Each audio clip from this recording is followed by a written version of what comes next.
Vamos a saludar con nuestro segundo invitado. Le damos la cordial bienvenida al economista Andrés Arauz, ex candidato a la presidencia de la República. Con él vamos a hacer un análisis de la proforma presupuestaria 2023. Póngalo en pantalla dividida el economista Andrés Arauz. ¿Cómo está, economista? Buenos días. Gracias por acompañarnos aquí en Ecuador en directo. Bienvenido. Muy buenos días, Jaime. Un saludo a todos los ecuatorianos en una fecha muy importante como es hoy, el 15 de noviembre, que recordamos la masacre, las cruces sobre el agua, ¿no? Hoy se recuerda un año más de esa masacre, ¿no?, en contra de los trabajadores. Pero no es un año más, ¿no? Son los 100 años, el Son centenario 100 de la años, masacre. 100 Sí. años de lo que ocurrió acá en nuestro país. Economista, vamos al tema al cual lo habíamos convocado. El gobierno ya presentó la proforma presupuestaria para el 2023. Hemos comentado ya esa proforma nosotros en este espacio, que hay recorte en algunas instituciones. Una de ellas es la Policía Nacional, que tendrá un recorte de 6 millones de dólares. Tal vez no es mucho, pero va a significar bastante para la policía, que necesita recursos, que no tiene dinero para comprar patrulleros, no tiene dinero para comprar chalecos, que no tiene dinero ni siquiera para comprar literas para los policías en los cuarteles. Bueno, en fin, tantas cosas. Bienvenido. Bueno, muchísimas gracias por la invitación, Jaime, nuevamente. Un saludo a toda la audiencia de Ecuador en directo. Sí, la verdad es un presupuesto, creo yo, improvisado, mal hecho, al apuro. Hay algunos elementos que hay que mencionar con fuerza, aparte de las reducciones a la policía, ciertos otros estamentos e instituciones como el Ministerio de Obras Públicas, donde claramente se indica que no hay intención de invertir en inversión pública en el Estado para que pueda reactivar, ¿no es cierto?, nuestra vialidad, para que pueda mejorar la infraestructura del país y de esa manera poder generar empleo, crecimiento, inversión. También vemos algunos regalitos ahí que son muy graves, ¿no? Vemos, por ejemplo, cómo se incluyen en el rubro de otros pasivos, que está por ahí bastante camufladito, regalos por 800 millones de dólares a transnacionales petroleras, como parece ser Perenco, y también algún pago por una sentencia de los Isaías. No podemos permitir que la Asamblea, por ejemplo, apruebe el pago a los Isaías, que le dé el aval político.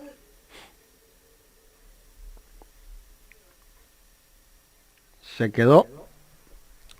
Bueno, esperemos que podamos recuperar la señal con nuestro invitado, el economista Andrés Arauz. Me avisa Jorge, o tal vez le entró una llamada telefónica y eso hizo que se desconecte. Vamos a ver si podemos recuperar la señal con el economista Andrés Arauz. Importante conocer el tema de la coyuntura económica, la proforma presupuestaria de lo que está pasando en el Ecuador. Entendemos que el gobierno sigue con este tema del recorte al presupuesto en educación. En algunas universidades del país hay un recorte bastante considerable. Hablemos de las universidades más importantes del Ecuador. El caso de la Universidad de Guayaquil, si no me equivoco, tiene un recorte, me parece, de 10 millones o 6 millones. La Universidad Central también anda sobre los 10 millones. La Universidad de Cuenca también tiene un recorte de presupuesto.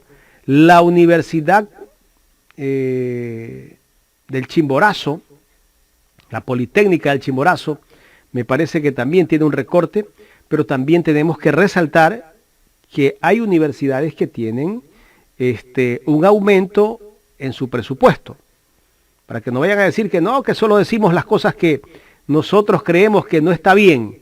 Aquí hay que decir las verdades, ¿no? No recuerdo cuáles son esas universidades, pero sí hay universidades que les han aumentado el presupuesto.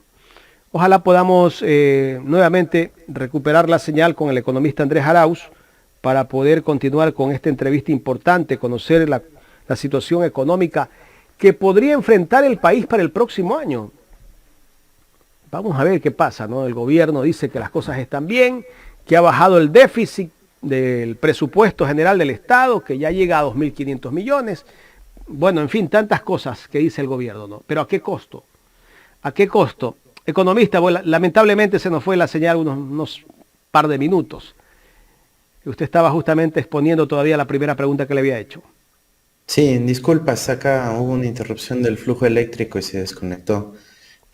A ver, estaba diciendo que en el rubro otros pasivos del presupuesto, que es una categoría camuflada del presupuesto y que invito a los parlamentarios a examinarlo con cuidado, por favor revisen los pagos por laudos, arbitrajes y sentencias que incluirían, por ejemplo, el pago a la transnacional Perenco, que ha sido evidenciada como una empresa corrupta en la misma Francia. Está justo saliendo ahorita las investigaciones por parte de medios franceses. Y, por ejemplo, el pago a los Isaías. Yo no puedo imaginarme que este Parlamento, ¿no es cierto?, esta Asamblea, vaya a dar el aval político al aprobar en el presupuesto del Estado el pago o una sentencia de los Isaías, por ejemplo, ¿no? Recordemos que ellos tienen dos, una ya se dio de baja, pero tienen otra vigente que les obliga supuestamente a devolver los recursos a esos banqueros. Creo que eso obviamente hay que seguir peleándolo, llevarlo hasta las últimas instancias y no sería deseable que la Asamblea apruebe, por ejemplo, pagar esos recursos de los Isaías cuando están eliminando recursos para la policía, para la obra pública, para muchos hospitales, para ciertos estamentos de la salud de nuestro país, entre otros, ¿no? Entonces ahí hay que tener mucho cuidado. Segundo, hay que atar el presupuesto, entender el vínculo entre el presupuesto y el acuerdo ministerial 040 emitido por Simón Cueva antes de irse del cargo, que obliga a que si es que viene un laudo internacional, se convierta en deuda externa ese laudo, porque dice que hay que incorporar el presupuesto y pagarlo de inmediato, aunque haya que endeudarse en el exterior. Eso es violatorio de la Constitución, no debemos permitir aquello. Aquí hay regalitos para las transnacionales que se están incluyendo, regalitos para los Isaías que se están incluyendo en desmedro del pueblo ecuatoriano. Y no estoy hablando de pelo de cochino, estoy hablando de 800 millones de dólares en regalitos, casi o 0.8% del PIB de nuestro país. Para los Isaías y las transnacionales petroleras, Jaime. Pero tengo entendido que hay unas sentencias que les devuelvan los bienes a los Isaías. El tema del juicio que ellos seguían contra el Estado era por 2.000 millones de dólares como indemnización, pero eso supuestamente han desistido. Claro, hay un desistimiento de uno de los juicios, ¿no? Ellos tienen varios. Y en el caso de la devolución de los bienes, hay bienes que el Estado ya se deshizo, pues, hace mucho tiempo. Ya se deshizo, ya se volvieron a vender, por ejemplo, TV Cable, etcétera. Y eso van a exigir la parte en dinero, en cash. Entonces, ahí también hay que tomar en cuenta esa cuestión, ¿no? Hay que tener muchísimo cuidado. La Asamblea tiene que examinar a detalle esto y no podemos permitir que 800 millones de dólares se utilicen para pagar a... O sea, eso está dentro del presupuesto. Sí, han puesto en un rubro que se llama otros pasivos. No ponen con nombre y apellido, pero ponen laudos, sentencias y cumplimientos de decisiones judiciales. Y algo que sea de esa magnitud solo puede corresponder o a las petroleras o a los Isaías. Entonces, así es como se deriva el análisis. Tenemos que tener mucha atención a esto, poner mucha atención. ¿Y qué se puede hacer desde la Asamblea para evitar esto? Mira, ya son varios años que la Asamblea no ha aprobado el presupuesto general del Estado. Es decir, ni el gobierno de Moreno ni el gobierno de Lazo han logrado tener mayoría en la Asamblea para poder aprobar su presupuesto. Luego termina expidiéndose por Ministerio de la Ley, es decir, como un acto básicamente autoritario, y eso demuestra que el presupuesto del Estado se decide sin los procesos de deliberación democrática. En esta ocasión, la Asamblea tiene la opción de modificar, hacer observaciones a este presupuesto, devolvérselo al Ejecutivo, ojalá se porten bien y corrijan, y si no lo hacen, pues la Asamblea no puede dar el aval político para poder pagar a estas transnacionales, a los Isaías, esos regalitos, ¿no? Yo creo que hay algunas otras cosas más ahí. También hay un gasto tributario enorme. ¿Qué es el gasto tributario? Son las exenciones tributarias, es decir, lo que el Estado decide no cobrar a las grandes empresas está en montos enormes, cerca de 7.000 millones de dólares, y ahí nuevamente la Asamblea en el Y esos presupuesto montos, está diciendo, esos montos déjenle más, no cobre. ¿de dónde salen esos montos? ¿Qué son deudas que tienen? Sí, mira, en algunos casos son deudas tributarias que en firme ya llegan a los 2.000 millones de dólares, que O sea, simplemente son el como Estado ha decidido remisión no cobrar. tributaria cuando hizo Moreno. Es una figura diferente. La remisión es que no les cobran todo y les cobran solo una parte. En este caso estamos hablando de deudas tributarias que no se han pagado en absoluto, es decir, no se han decidido pagar y tampoco el Estado ha querido cobrar. No se han ejercido las acciones coactivas, no se ha cerrado esa brecha de evasión tributaria. Y el gasto tributario es otra categoría adicional que exonera o establece exenciones o establece huecos y trampas para evitar que esta serie de empresas grandes fundamentalmente paguen impuestos. Muchas veces se las confunde con incentivos tributarios o con una serie de beneficios que se les puede dar a las empresas supuestamente a cambio de inversión. Pero ahí están incluidos sectores como el minero, como el petrolero, como grandes sectores exportadores y importadores, y hay que ir cerrando esa brecha de la evasión tributaria. Sería bueno que el gobierno ponga también en la proforma presupuestaria un incentivo tributario para la gente pobre, o sea, para la gente que no tiene algún tipo de incentivo, ¿no? Tanta gente Mira, que no tiene el, ni para comer una vez al día. el gobierno ha tenido unas malas prácticas en materia tributaria, ¿no? Y no te lo digo yo, lo dice la propia Corte Constitucional que ellos pusieron.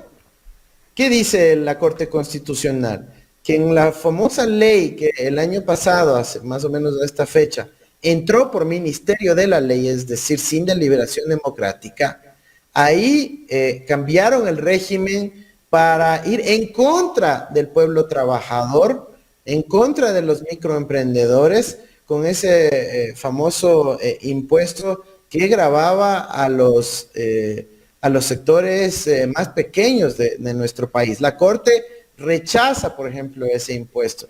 La Corte rechaza que el gobierno de Lazo en ese proyecto de ley y en esa ley que finalmente se convirtió, haya puesto la impunidad en materia penal para los evasores de impuestos que habían tenido sus recursos escondidos en empresas fantasmas en el exterior. Recuerden que Lazo puso eso, que la fiscalía no podía investigar a nadie que haya evadido impuestos en el pasado escondiendo su plata afuera. ¿De quién estarán hablando? Pues del propio Guillermo Lazo, sus familiares y sus acólitos, que ahora vemos a una serie de ministros con empresas offshore, incluyendo el señor Fernando Santos Alvito, que ha engañado y quiere seguir engañando a todo el país, escondiendo sus fortunas en el exterior, sin declarar ni a la autoridad tributaria ni a la Contraloría General del Estado. Pero bueno, volviendo al punto, la Corte ha dicho que no se les puede dar impunidad penal, o sea, no se les puede permitir que tengan esos comportamientos delictivos, como había permitido Guillermo Lazo en su decreto ley de noviembre del 2021. Y también podemos ver cómo en el caso del petróleo, que el gobierno de Lazo quería viabilizar la privatización del sector petrolero ecuatoriano en el decreto ley del año pasado, también la Corte Constitucional se tumba eso, elimina esas reformas, y yo no sé si el presupuesto contempla ese ajuste, si el presupuesto general del Estado 2023 ya contempla el hecho de la Corte Constitucional invalidó las reformas petroleras de Lazo. ¿Por qué? Porque en la parte de venta de activos, de concesiones, de monetización, como le llama el gobierno de Lazo, todavía hay una serie de campos petroleros que quieren entregar a los sectores de las transnacionales, cuando la Corte Constitucional ha dicho que no hay la base legal para aquello y que deben permanecer en manos del Estado. Economista, cuando se fue la señal unos 2 minutos, yo hice un comentario sobre el tema de las universidades. He podido revisar parte de la proforma presupuestaria y veo que algunas universidades del país les han restado presupuesto o les están restando presupuesto para el 2023. Le pongo ejemplos: la Universidad de Guayaquil, la Universidad de la SUAY, la Universidad Central del Ecuador, la Politécnica del Chimborazo, me parece. Bueno, un montón de universidades, pero también hay que reconocer que hay algunas universidades que les han aumentado el presupuesto. Pero ¿eso qué quiere decir? Que casi que no ha aumentado, más vale ha restado el presupuesto en el tema de la educación superior. En su plan de gobierno, el presidente Guillermo Lasso dijo que todos los jóvenes iban a tener acceso a las universidades. Con esto nos está dando a entender que seguiremos en las mismas o peor.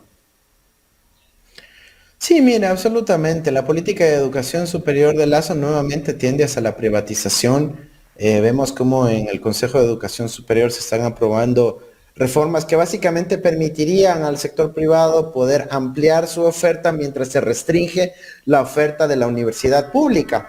Y esto va en línea con lo que ha dicho Lazo, que él quiere que la universidad sea libre en el sentido de que sea libre para ofertar cursos privados, es decir, para poder tener cobro por la educación universitaria, y eso solo hace el sector, obviamente, de las universidades particulares, al que pertenecen también muchos de sus amigos que están en el gobierno y que tristemente son dueños hasta de universidades cuando deberían tener sin fines de lucro, ¿no?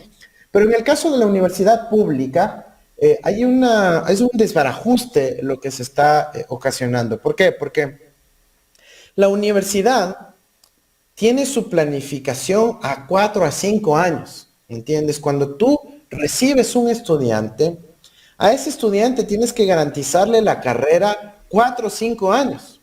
Es decir, tienes que tener previsibilidad en los fondos. Tienes que tener garantía que le puedes dar los 4 años de educación a ese estudiante que se incorpora a estudiar en una universidad pública.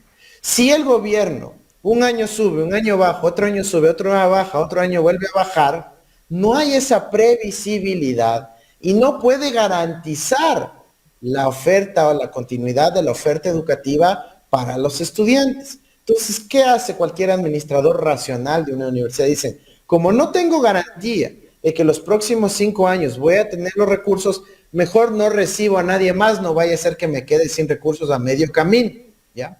Entonces, en la universidad hay que ir hacia presupuestos plurianuales que garanticen la asignación de recursos de 4 a 5 años y no cada año estar viendo el sub y baja. Segundo, necesitamos evitar que durante el año el gobierno recorte recursos a las universidades. Porque si usted le pregunta ahorita a la señora Montalvo de CENESID, ¿por qué le recorta a las universidades? Le va a decir, es que no ejecutan, es que no gastan. Claro que no gastan porque del Ministerio de Finanzas le quitan o le bloquean o no le autorizan las cuentas o las partidas o los gastos. O se las autorizan ya en el último trimestre. Exacto, solo les autorizan ya cuando es hora de cerrar el presupuesto.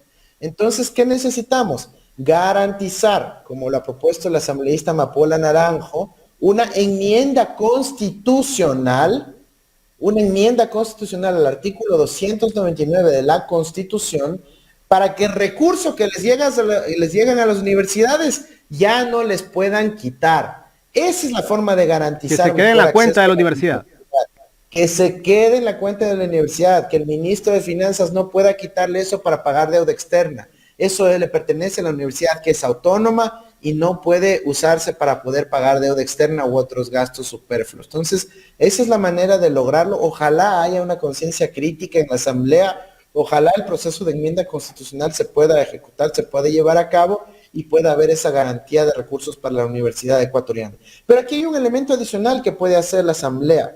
Porque mira, si bien hay problemas en la asignación de recursos para las universidades que se pueden solucionar con una enmienda, también hemos visto, y hay que ser objetivos, aumento de recursos del 2023 para educación y para salud.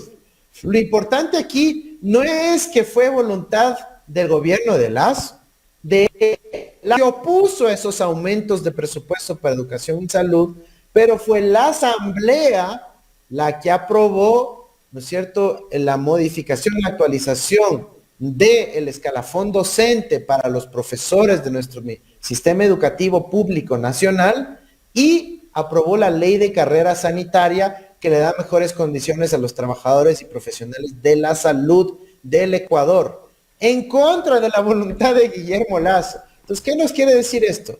Que aún en un gobierno neoliberal de derecha, antiderechos humanos, que está todo el tiempo buscando cómo reducir los recursos en beneficio de la gente, la Asamblea sí puede prevalecer y autorizar más recursos para la educación y salud, que son absolutamente críticos e importantes. Ojalá fueran suficientes, no son suficientes, no se está cumpliendo la disposición constitucional de un aumento sustancial como lo ordena la Constitución, pero por lo menos hay un aumento. Insisto, en contra de la voluntad de Guillermo Lasso, y que solo se hace por la insistencia de la Asamblea de aprobar estas dos leyes, ley de carrera sanitaria y ley de escalafón docente, que ojalá pueda darse algo similar en el caso de las universidades para que podamos tener también esa inversión en quizás lo más importante para el desarrollo, que es la educación. Economista, el ministro de Finanzas, Pablo Arosemena, hace poco dijo que los motores de la economía del país rugen. O sea, quiere decir que están encendidos y están tomando velocidad. Porque el gobierno se ha dado cuenta que hay en ventas en este año 2022, hay cerca de, hasta diciembre van a llegar a cerca de 200 mil millones de dólares en venta. Eso puede ser que tal vez en realidad está haciendo rugir los motores, pero la realidad es otra. Cuando nosotros vemos que la situación real de las familias ecuatorianas, la gente de escasos recursos económicos, en este momento está pasando una situación bastante crítica. Mira, hay una disonancia cognitiva, ¿ya? ¿Qué quiere decir esto? Que no cuadra lo que dicen con lo que hacen. No está la economía rugiendo, no está ni siquiera creciendo. A nivel de crecimiento per cápita, el Ecuador es el peor país de la región. Si no hay crecimiento económico en el Ecuador, eso genera una expulsión masiva de trabajadores del sector formal hacia el informal, hacia el subempleo, hacia las condiciones precarias, pero además expulsión de ecuatorianos de su patria. Tenemos cientos de miles de ecuatorianos que han abandonado el Ecuador. Lo que está rugiendo es el nivel de remesas que estamos recibiendo los ecuatorianos por parte de nuestros hermanos en Estados Unidos, en España, en Italia y en otras partes del planeta. Porque hay más gente que ha salido. Pero por supuesto, no solo eso, que más gente sale, sino que los que ya estaban afuera ven a sus familiares cada vez con menos recursos y dicen, chuta, voy a aumentar la remesa. Entonces estamos viendo una situación más bien desesperante, donde gracias a la solidaridad de nuestros hermanos migrantes, tenemos ahora algo de liquidez en la economía nacional. Pero ¿qué es lo triste y lo cínico de todo esto? Que mientras los migrantes han tenido niveles récords de remesas, como nunca antes en la historia han ingresado recursos de los migrantes al Ecuador, la banca y el gobierno del encuentro del señor Lasso está llevando esos recursos al exterior al ponerlos en la reserva internacional. Y alguien que crea que esto es un accidente, no lo es. Es una política expresa que está en la página 3 del memorando de intención, de la carta de intención del gobierno, en inglés, por cierto, al Fondo Monetario Internacional, que dicen que la plata que llega al Ecuador la van a poner en colchones y en reservas para poder pagar lo que llaman pasivos contingentes. ¿Qué son los pasivos contingentes? A lo que me refería al inicio de la entrevista, los pagos de las transnacionales, los pagos a las sentencias de los Isaías, etcétera, y otras grandes sentencias que seguramente están planificando pagar. Entonces, aquí el único motor que está rugiendo es el de las remesas de nuestros hermanos y hermanas migrantes del exterior y a quienes tenemos que agradecer, no como Lasso en la consulta popular, que quiere quitarles representación en la asamblea cuando debería ser agradecido porque es lo único que lo mantiene a flote en términos de la economía.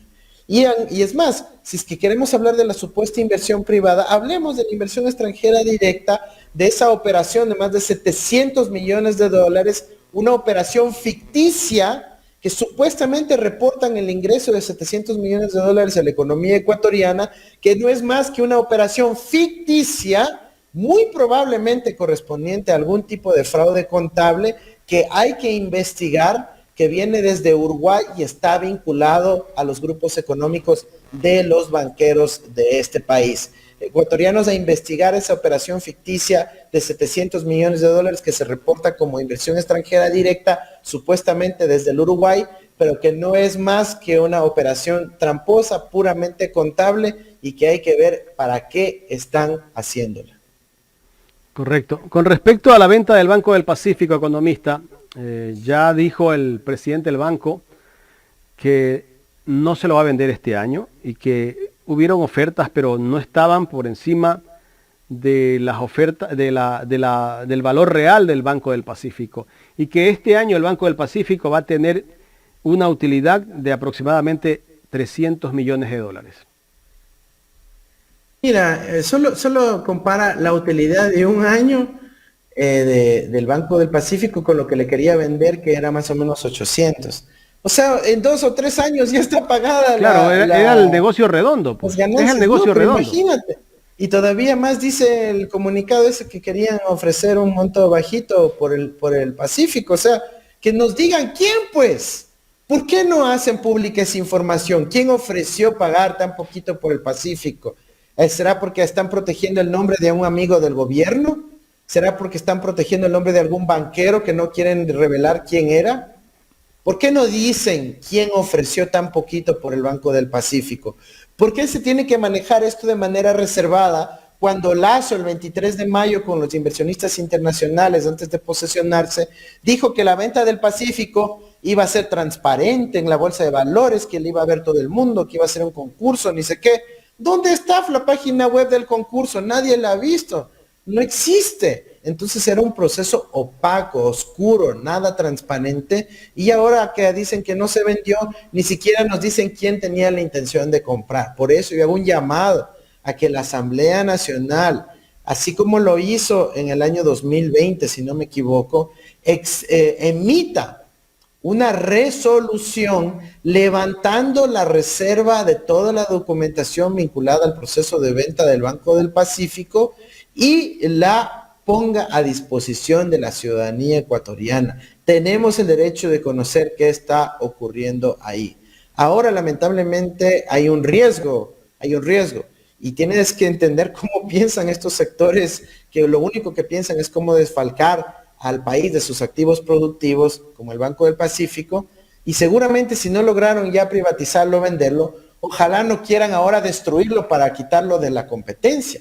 Ojalá que sigan teniendo una responsabilidad fiduciaria con los intereses de los accionistas, que somos los millones de ecuatorianos, y pueda seguir generando rentabilidad que repercuta en beneficio de todos los ecuatorianos. Pero ojo, ahora quizás como no lograron vender, van a querer destruir al banco. No podemos permitir eso los ecuatorianos, y por eso una de las ideas es que pueda pasar a ser administrado por el Instituto de Seguridad Social para que genere rentabilidad para los millones de afiliados y jubilados de nuestra patria. ¿Cómo ver la situación del Seguro Social, economista Andrés Arauz? Cada día es más preocupante, vemos que no hay medicinas, no hay médicos, no hay especialistas. Hay una serie de denuncias en cuanto a los servicios que tiene que entregar a sus afiliados el Seguro Social. El gobierno, bueno, recibe las denuncias, seguramente saben lo que está pasando, pero a rato quiero entender como que al gobierno no le interesa.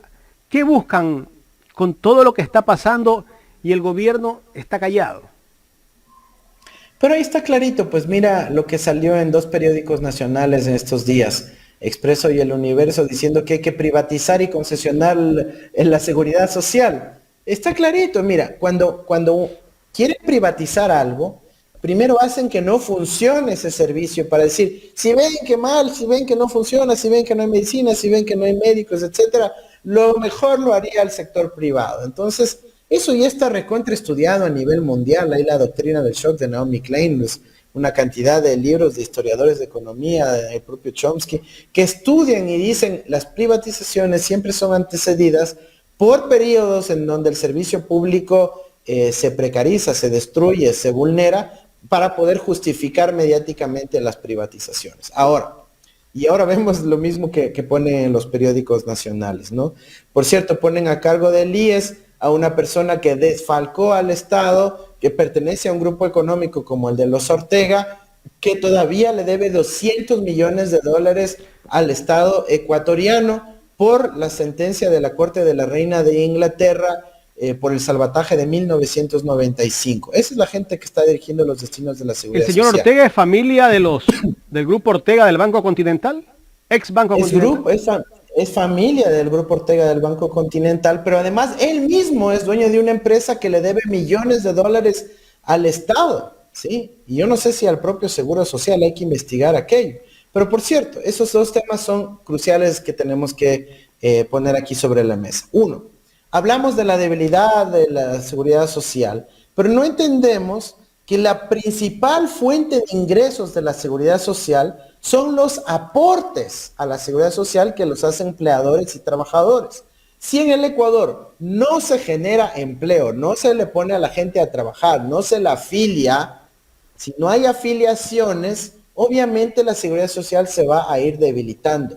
Aquí, lo mejor que se puede hacer para la seguridad social es tener una política pública de trabajo, de empleo, de generación de oportunidades laborales formales, con afiliación, con dignidad, para que puedan haber esos aportes al seguro y se fortalezca esa entidad. Pero hay otro elemento muy importante. El SRI, por ejemplo, publica los deudores del SRI y sabemos que ya son 2.000 millones de dólares. Pero el IES, y yo he hecho incluso pedidos de acceso a información pública y me los rechazan, no publica la mora patronal, es decir, cuánto deben los empleadores al Instituto Ecuatoriano de Seguridad Social. Y yo te lo puedo decir, eso sí, con mucha seguridad. No es pelo de cochino, no son poquitos recursos. ¿Cuánto es? Ahí deben haber cientos de millones de dólares. No sabemos la cifra porque no nos la entrega el Seguro Social. Es otro de los problemas de la opacidad, de la falta de transparencia. Pero si es que corresponde a la mora que hay con el SRI, debe estar en cientos de millones de dólares que el IES no cobra a grandes grupos económicos. Me parece que en algún momento en este espacio me lo dijo el economista Pablo Dávalos, que estaba por alrededor de 1.500 millones de dólares, la deuda de los empresarios privados al Seguro Social. Y el Estado está por alrededor de 8.000 millones. Es tenaz, ¿no? O sea, estamos hablando de recursos que se tienen que cobrar sí o sí, pues en el caso del aporte patronal, sin embargo no se lo hace, no hay una voluntad política de la seguridad social. Y eso sí, ¿no? Rápido. Es que entonces por eso el seguro social no sirve. Pero digan, pues, ¿a quién tienen que cobrar la mora patronal? Ahí están los responsables de que también haya un problema con el seguro social, ¿no es cierto? Y sobre las deudas del Estado, evidentemente hay que separar en las deudas financieras, es decir, cuando el IES compra bonos que tienen unas deudas a 8, a 10, a 15, 20 años plazo. Esa deuda es aparte de los 8.000. Hay deuda convencional, hay deuda que no ha sido todavía completada sus, digamos, sus auditorías respecto a los gastos en salud, que de una ley de 2001 el Estado en teoría tendría que cubrir. Sin embargo, no es una deuda que es inmediata o que es absolutamente necesaria para la sostenibilidad del seguro. La deuda más evidente, más obvia, la que opera todos los días, es la que corresponde a los aportes patronales, a los aportes de los trabajadores, y es ahí donde está la principal debilidad de nuestro sistema de seguridad social. El Ecuador está viviendo lo que se llama un bono demográfico. Estos años es el pico de la historia del Ecuador, donde vamos a tener la mayor cantidad de jóvenes trabajando, ya en términos proporcionales de su población entera, y es el momento en donde la seguridad social debería ser la más fuerte. Sin embargo, por la no afiliación, por la falta de políticas en el ámbito del trabajo, de la inspección laboral, etcétera, no se está afiliando a los trabajadores y eso genera una debilidad. Claro, llamó la atención en una entrevista que dio hace poco el presidente de la República, donde anunció que se habían logrado obtener 530.000 o 550.000 nuevos puestos de trabajo. Pero cuando lo escuché que dijo, y tenemos 130.000 nuevos afiliados al Seguro Social, yo digo, O el presidente, o yo estoy mal, o no le entiendo, porque habla de 530.000 nuevos puestos de trabajo y después nos dice que hay 130.000 afiliados al Seguro Social de los nuevos. O sea, ¿no hay un empleo formal? ¿O qué es lo que está pasando allí? Sí, evidentemente lo que hace el gobierno es comparar el peor momento de la historia del país, que fue la situación de la pandemia, y es justo el momento en donde entra el gobierno de Lazo, para decir, miren cómo ha aumentado la afiliación. Pero lo que hay que comparar es con la trayectoria que estaba teniendo la economía nacional antes de la pandemia y sobre todo durante la época de que se respetaba la ley en Hablemos del materia de 2019. afiliación. Mira, hay un cambio muy importante que hubo en la legislación laboral absolutamente camuflada en el año 2017 con el propio Lenín Moreno y que no se ha corregido hasta ahora.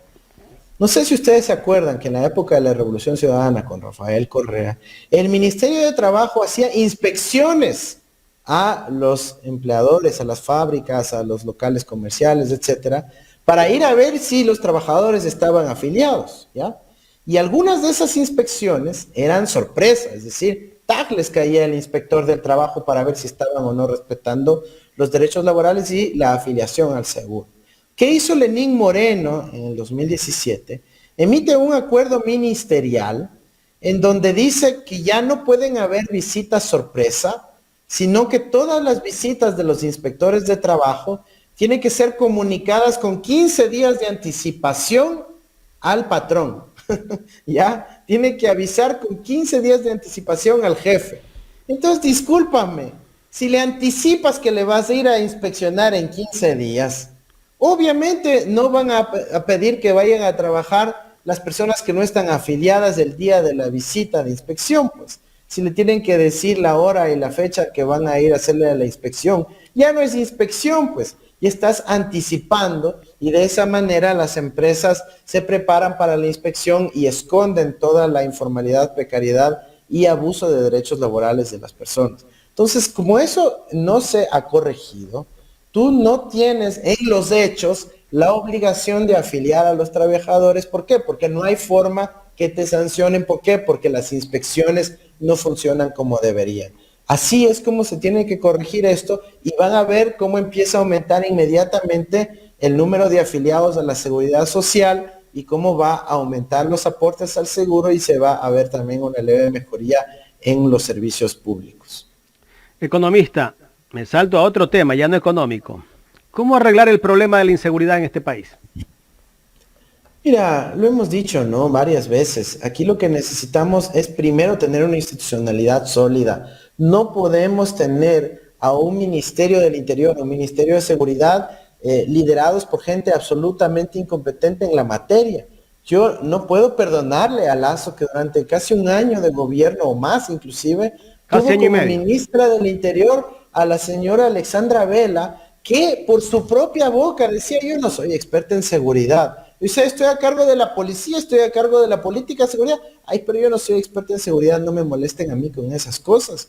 ¿Cómo puede ser posible que hayamos perdido tanto tiempo donde se recrudeció la situación de seguridad de nuestro país teniendo a una ministra que dice que no le importa y que no sabe sobre seguridad? Y que el presidente no le haya cambiado, que no había creado el Ministerio de Seguridad entonces. Y luego le pone al señor Diego Ordóñez, chuta, que uno busque la hoja de vida del señor Ordóñez en el internet, no hay nada sobre seguridad, pero nada. Lo único que hay es odio político y una adopción de los dogmas neoliberales durante toda su carrera profesional. No hay una experiencia en materia de seguridad, sin embargo es nuestro ministro de Seguridad. ¿Cómo puede el país funcionar así? ¿Acaso no hay cuadros en el Ecuador? ¿Acaso no hay gente brillante ecuatoriana que incluso ha estudiado en el exterior y se ha especializado en materia de seguridad en el exterior? Entonces, si no corregimos esa parte de la cabeza, el Ministerio de Seguridad o antes el Ministerio del Interior con la señora Vela, no vamos a poder tener verdaderas políticas. Ahora, dicho eso, tenemos que tener una inversión contundente en materia de seguridad. Tenemos que invertir en equipamiento, pero también en tecnología e inteligencia. Tenemos que tener una política de avanzada, que se anticipe a los problemas y que no esté solo reaccionando para ir resolviendo sobre la marcha. Tenemos que tener una estrategia planificada, conversada y deliberada con la sociedad entera, en donde estén todos los actores y no solo el Comando Sur de los Estados Unidos. No puede aprovecharse la seguridad para temas politiqueros como la consulta popular. Es que ahí hasta uno empieza a pensar, oye, ¿no será que están generando tal problema de inseguridad solo para poder sacar votos en la consulta popular de febrero? Solo para poder decir, miren, es que el objetivo es tener una nueva legitimidad política del señor Lazo y que hay que ganar la consulta, y para ganar la consulta hay que hacer preguntas de seguridad, y para que la gente esté con pánico en materia de seguridad, generemos una crisis de inseguridad, pues. Entonces, sí te pone a pensar de que se quiere hacer un uso politiquero del problema de inseguridad poniendo preguntas en la consulta popular. Entonces, realmente hay que estar muy alertas a eso, ¿no? ¿Qué se puede hacer? Mira, lo más importante que tiene que hacerse es la planificación en materia de seguridad, estableciendo una organización territorial del problema de seguridad con sistemas inteligentes en donde se pueda detectar dónde están los focos de inseguridad en materia territorial, ahí invertir los recursos y poner a gente responsable con capital y aval político, es decir, con legitimidad social, para que puedan tomar decisiones en el territorio y se puedan ir resolviendo los problemas. Se necesita una estrategia de convivencia ciudadana y pacífica. No podemos solo pensar que esto se resuelve con más armas o con más presencia de los militares. En cualquier experiencia de superación de crisis de inseguridad, sí, ha habido que tener mano dura e intervención, por supuesto, ¿ya? Pero luego eso tiene que venir acompañada con inversión social, educativa, recreativa, cultural y deportiva para que existan alternativas para la juventud.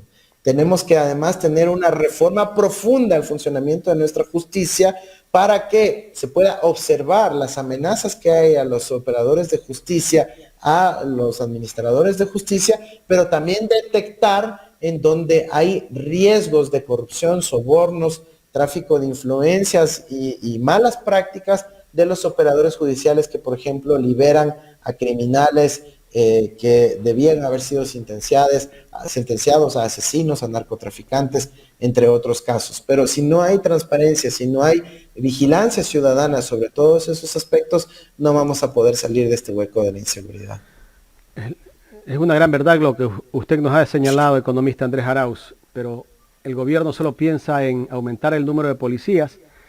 Están pensando en la ley de porte de arma, que creen que con eso van a solucionar los problemas de inseguridad en este país.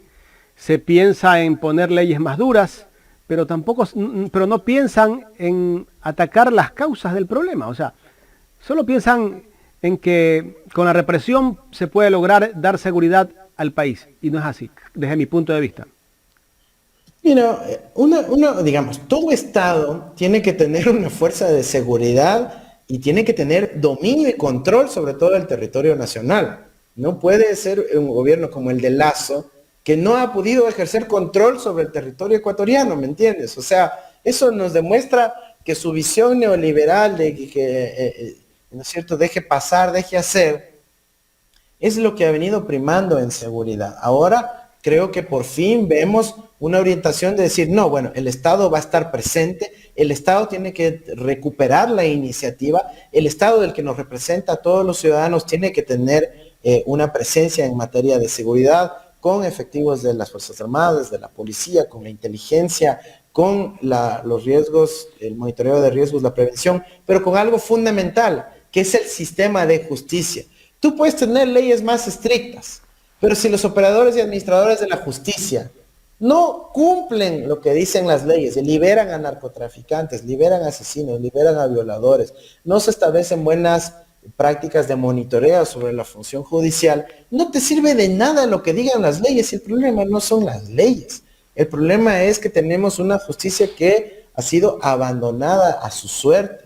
Entonces, ese es un problema que hay que reformar y para eso hay que impulsar dos herramientas claves: la tecnología y la observación ciudadana, la vigilancia ciudadana sobre el funcionamiento de la justicia. Hay que superar la opacidad de funcionamiento de ese sistema, ¿no? Pero Yo creo que aquí además tenemos que ir a la causa profunda, como tú bien dices. La causa profunda del aumento de la delincuencia organizada, del crimen organizado transnacional y de su repercusión en la economía nacional, inclusive y en la sociedad en su conjunto, tiene dos grandes causas. La más estructural de todas, que es la demanda de estupefacientes por parte de Norteamérica, ¿ya? Por parte de los Estados Unidos fundamentalmente.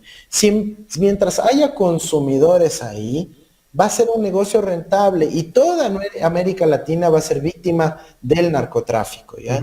Toda América Latina va a ser víctima, ¿por qué? Porque en Estados Unidos tienes los consumidores y se arman todas estas rutas hacia allá. Hay que plantear una conversación con los Estados Unidos para ya ir superando esos problemas desde el lado de la demanda, desde el lado de los consumidores, claro, para así disminuir todo este problema del narcotráfico. Y la segunda cosa que pasó fue que en la pandemia, así como hubo parálisis de muchos puertos, de los fletes, del transporte marítimo a nivel internacional, del transporte terrestre también hubo esa misma parálisis en el ámbito del narcotráfico. ¿Y qué pasó? Que se empezó a acumular los inventarios de droga en América del Sur que no salían hacia el norte por la pandemia, y cuando finalmente ya se restablecen las operaciones, resulta que tenían mucho más inventario que el que podía salir regularmente de la región. Entonces, ¿qué pasa?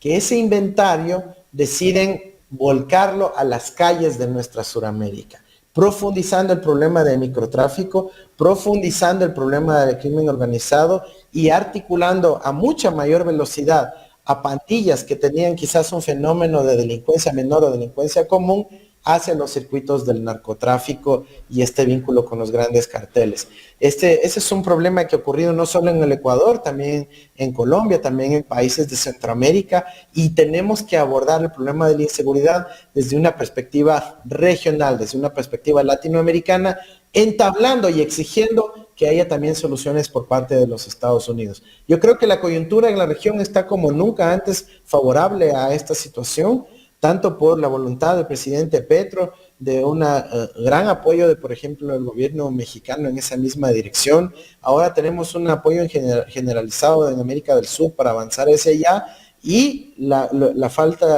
pata que nos falta es la voluntad de los Estados Unidos de repensar el problema mundial de las drogas, no solo desde el machete y la represión, sino del por qué ellos tienen millones de consumidores en ese país, que finalmente es la demanda para que el narcotráfico salga de Colombia, Perú y otros países de la región. Economista, finalmente, el tema de las cárceles es un problema que todavía no se soluciona. El presidente hace 2 semanas, cuando estalló este problema de inseguridad al máximo, donde empezaron los coches bombas y todos, las cosas que pudimos ver de lo que estaba ocurriendo en esos días, el presidente intervino la penitenciaría litoral, intervino un pabellón, pudo ingresar y dijo que ya habían tomado el control de la cárcel, de la penitenciaría litoral, pero no el 100%, sino un pabellón nada más. Pero él dijo que estaba controlado todo, pero anteriormente nos venía con un discurso, el gobierno, de que por culpa de Correa, que las leyes no le permitían hacer las cosas, que tenía que hacer en el tema seguridad en las cárceles, pero ese día él salió y publicó dando mensajes a través de las redes sociales de que ya estaba controlado todo. O sea, nos ha tenido con un cuento de que la culpa del problema de la inseguridad que hay en las cárceles y todo el problema que existe en este Ecuador es culpa de Correa. Incluso que creo que hasta cuando llueve muy fuerte, la culpa se la trataban de endilgar a Correa. Es una narrativa despreciable, es triste que un gobernante tenga que acudir a eso en vez de solucionar los problemas de su país. Si es que está yendo ahí para culpar a Correa, no debió haber sido candidato a presidente. Uno asume esa responsabilidad para dar soluciones a su gente, para poder mostrar que lo puede hacer mejor que Correa, mejor que Moreno, mejor que cualquier otro gobernante de la historia. Para eso uno asume la responsabilidad de ser candidato, de ser luego presidente de la República, no para estar mencionando a Rafael Correa como culpable de los problemas que vive nuestro país. Pero la mejor demostración fue justamente esa semana de violencia masiva que vivió el Ecuador, cuando estaba clarito que a Lazo no le importaba eso y estaba listo para tomar el avión a Disney, a Orlando. Yo no sé cómo es que antecitos de subirse al avión alguien le dice, oye, despierta, ¿cómo vas a poder irte a Disney mientras estamos en medio de una serie de ataques de terror en nuestro país? Y luego alguien le da otro chilazo y le dice, oye, ¿cómo vas a seguir culpando a supuestas leyes, a supuestas restricciones del pasado, cuando aquí tú tienes todas las herramientas para poder intervenir? Lo único que falta es tu decisión, es que puedas realmente ponerte a cargo de la situación y empezar a dar soluciones a estos problemas. Y creo que el país vio clarito que no había problema de leyes prodelincuenciales, que no había problema de supuestas restricciones en materia de derechos humanos, que no había problema con relación a la suficiencia de recursos ni de capacidades por parte de la fuerza pública, sino que lo que no había es la decisión. Con lo cual, insisto, me hace pensar que todo este año y medio de gobierno de Lazo, la pérdida de capacidades del país en materia de seguridad, no era un simple accidente, no era una cuestión que se fue fuera del control de Lazo, sino que fue a propósito para poder justificar una consulta popular como la que estamos viendo ahora, que se aprobó por parte de la Corte Constitucional, ¿no es cierto? Yo creo que al poner a Alexandra Vela, a Diego Ordóñez ahí, garantiza que no pase nada, ¿ya? Ahora, decir que era culpa de Correa es un absurdo, es una cosa ridícula. Y yo creo que el propio gobierno ahí se ha demostrado evidente en que lo único que tenían que hacer es tomar el toro por los cuernos y empezar a actuar, ¿no? Ahora veamos si eso es suficiente, veamos si es que eso perdura en el tiempo, veamos si es que eso se traduce en políticas públicas reales, veamos si es que eso se traduce en planes concretos, en asignación de presupuestos, en capacitación, en fomento al sistema de rehabilitación social para que las cárceles puedan realmente empezar a servir para aquello.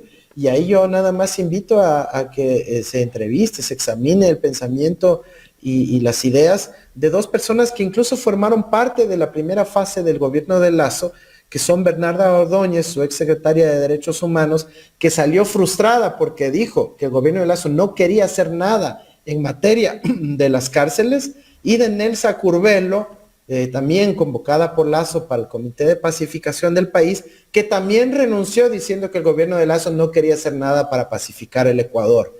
Esas voces, las que estaban adentro y que salieron porque dijeron que el gobierno de Lazo no quería hacer nada, son muy importantes, hay que escucharlas, hay que visibilizarlas y quizás históricamente van a poder evidenciar por qué desde adentro del gobierno de Lazo nunca se quiso hacer nada en materia de inseguridad. Economista, quiero agradecerle por habernos dado esta entrevista, me parece interesante hablar a profundidad la realidad que está pasando en nuestro país. Muchísimas gracias, economista Andrés Arauz.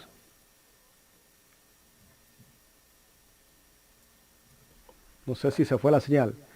¿Me escucha? Economista. Muchísimas gracias, Jaime. Un saludo a todos los ecuatorianos. Gracias al economista Andrés Arauz, ex candidato a la presidencia de la República. Me parece un análisis muy interesante. Creo que se trató a profundidad la realidad que está viviendo el Ecuador.